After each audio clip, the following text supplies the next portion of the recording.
And then over the past several months, in moments when I wasn't working here in this room, I have wandered into another world, a wonderful one, inhabited by some joyous creatures who have become friends. I visited them in the desert of New Mexico and in a mysterious mansion in a certain East Coast metropolis. But they live all over, wherever there is innocence, wherever there is memory or magic. Oh, I'll get it, yeah. This is such a place among the efficient professionals making a movie on location near Albuquerque.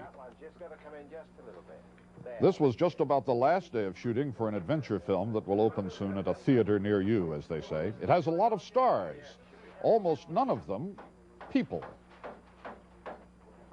Push it in a little bit in. There. This is the second feature movie of the Muppets, that rowdy band of players that has now completed a final year of television programs and is about to go big time, directed into our world by their inventor, Jim Henson. In the television show, we bring a guest into the Muppet world, and for the features, we're taking the characters out into the real world, and that's a lot of fun. The real world is supposed to be big and cruel, and the Muppets are so innocent. Aren't you afraid you'll harm them? Well, let's see. No, I think that whole, it's the Muppets meeting the world, you know. I think that's one of their appeals. They have this kind of an innocence of a person meeting the world for the first time. And action!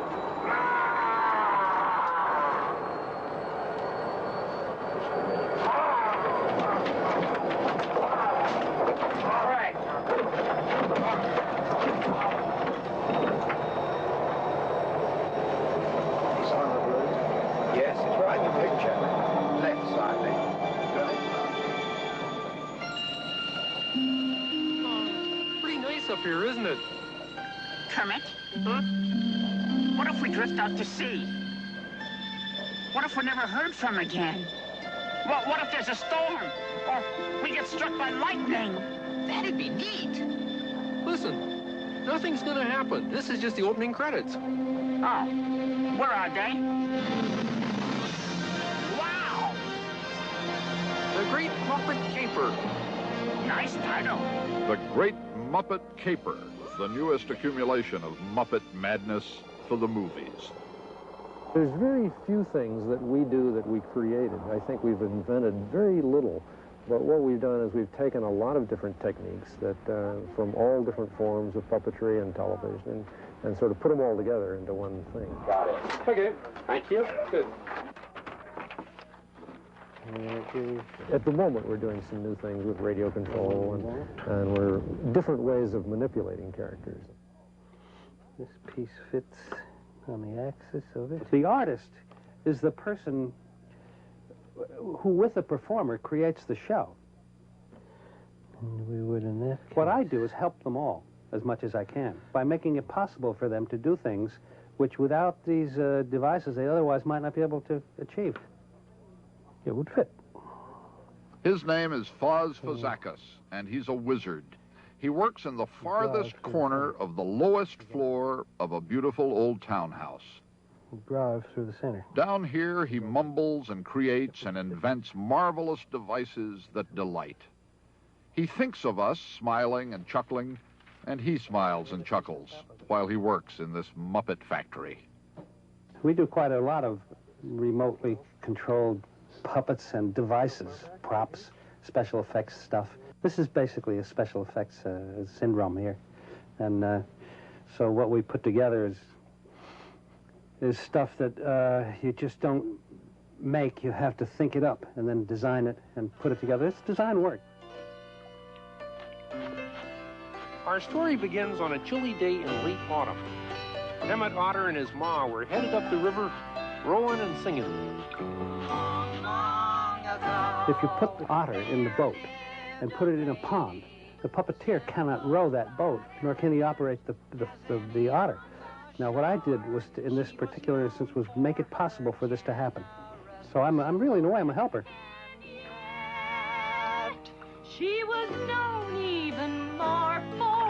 the bathing suit she wore. Even so, it was her bathing suit that made her famous. It was almost heaven sent. Many times when it was drying on the line, a tourist would mistake it for a circus tent. For a man who likes to fiddle with gadgets and invent, this job must be some kind of pinnacle or peak. Yeah, I would think so. I don't know of any other place that could provide the opportunities for neat things to do, as Jim Henson would call it. He likes to say, he wants to do some neat things. Something more. And he's a good one for providing problems and asking for things. Somebody who asks you for something is your friend. From the one bathing suit that your Grandma Otter wore. From the one bathing suit that your Grandma Otter wore. Once there were... Jane Henson was present at the creation. She and Jim started the Muppets before they were married. That was more than 20 years ago. Do you ever yearn for the days when things were so simple, just you and Jim and a few hand puppets? I do, yes. It was small, and I know Jim had a lot of ideas then. He just always had continuous ideas that he wanted to do, and he's been fortunate that the doors have opened so that he has the opportunity to do these larger, challenging projects. But some of it gets a bit large and vast for me. Somebody's checking in! Somebody's checking in! Happiness Hotel is the large and vast number from the new film. It could be a description of this place.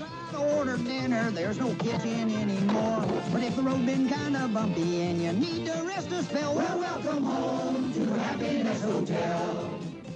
It's like taking anything that exists in nature and giving it a life. It's like you start walking around and everything you see starts to sort of talk or move or,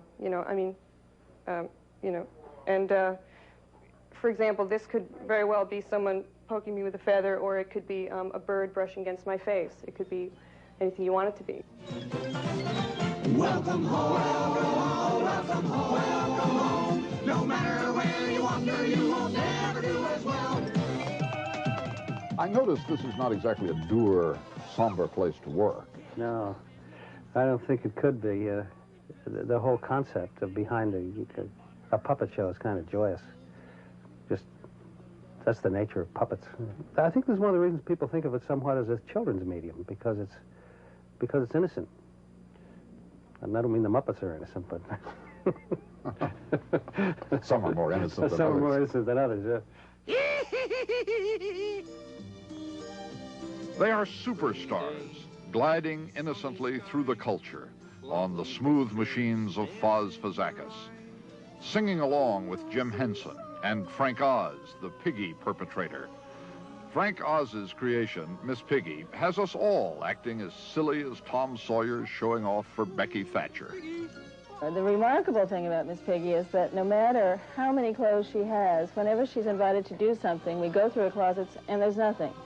She has nothing to wear. Miss Piggy's Gowns by Callista Hendrickson. That's a very common feeling among women, you know. Whatever, no matter how many clothes you have, you never have anything that's really suitable for the occasion, and you've got to get something new. It occurs to me that none of the other great designers of the world have clients as demanding as yours. Just designing for Miss Piggy alone must be a challenge.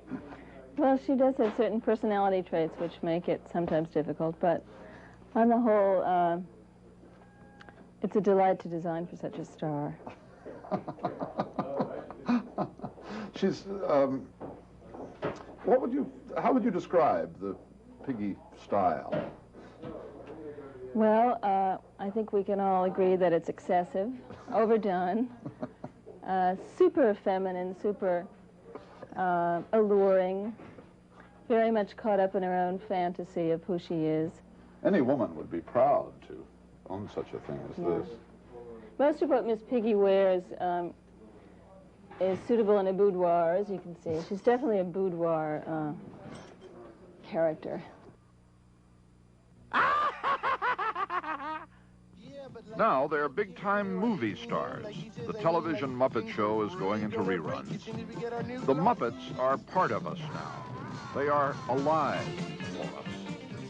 They have a kind of life, and it's interesting because with the Muppet Show coming to an end, I'm very concerned because you spend 5 years building this relationship between them all, and Kermit and Piggy and Gonzo and Fozzie, and, you know, and then when the show stops, you know, that life can't end.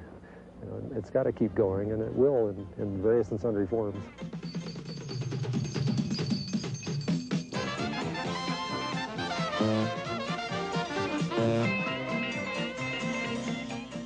After working with the Muppets, Lily Tomlin said, it's like working with anybody else, except when you have to take a break, you don't go out for coffee together.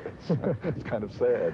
Yeah, as we put them all in the drawer, in boxes and so forth, which we try not to let anybody see us put them in the boxes.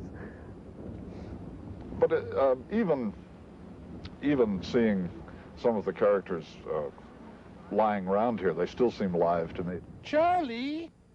Oh, wow. Like, I knew you're busy and everything, but maybe you could stop and have some herbal tea and granola bars. I mean, after all, you're one of my favorite people on TV, and you're such a good-looking dude.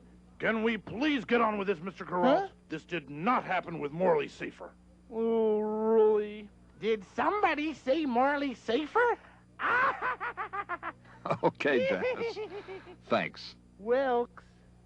We're working with fantasy here. You know, this is illusion, and there's a play element which is terribly important. We have to never lose that.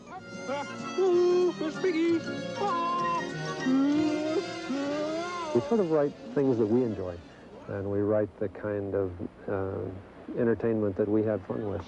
So we're really working for ourselves. Now she has left us, left with sweet memories, and left with something more.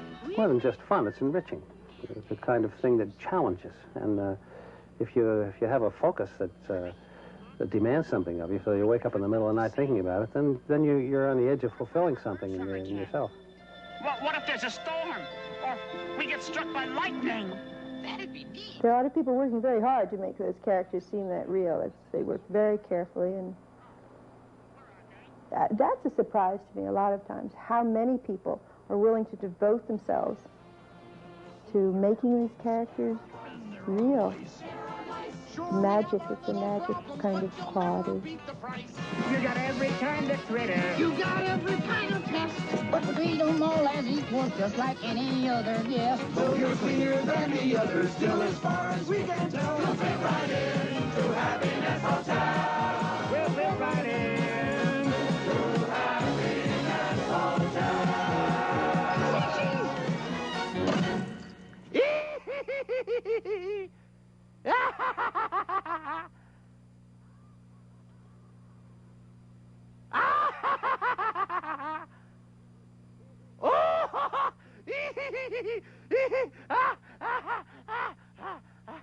Poor ears.